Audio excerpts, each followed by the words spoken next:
Well, I think the initial idea came last year when we went down to the race.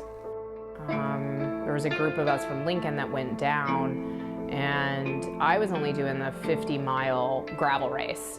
And we had a terrible winter, and so it was actually the first day that I'd ridden outside in 2019. So as we were coming in and finishing that day, and then watching runners come in and finish, and then the 100-mile bikers come in and finish, kept hearing people say, oh, so-and-so completed the double.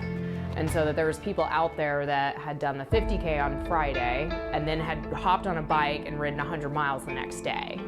And I thought, wow, that'd be cool. It'd also be like insanely hard.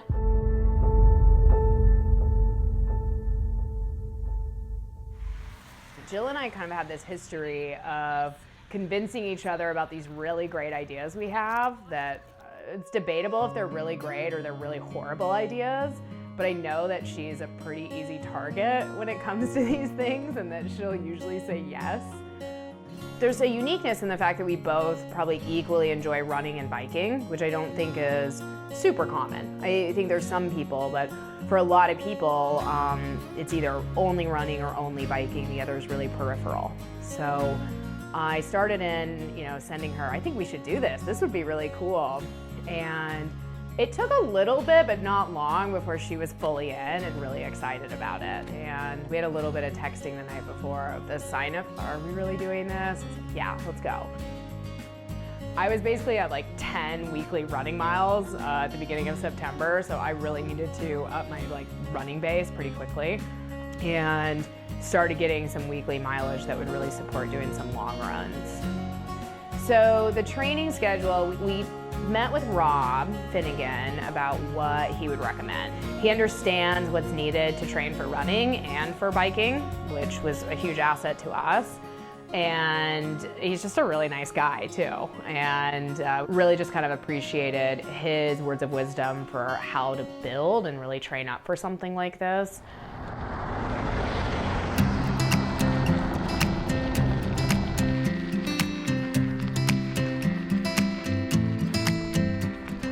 It's pretty boring, like training-wise. It's just miles running and miles biking. There's nothing like fancy or really sexy about the program. Shit's getting real. We're gonna run some country miles, woo! Saturday, Sunday is probably the most important part. Saturday being go out, do the long run. So some of those longer 14 through 22 mile runs. And then Sunday hopping on and doing preferably a gravel ride on the bike. So simulating what race weekend will feel like almost every weekend from here until March. It's Sunday, first weekend of December. Heading out to do the first longer-ish ride after the first longer-ish run. So we ran 14 yesterday out on the gravel. Today heading out for between 50 and 60 on the gravel. Try to ride some hills, figure out how the legs recovered after yesterday's longer run, see if there's some things we need to change to feel better on the ride. Woo-hoo! We're almost halfway. And not terrible weather.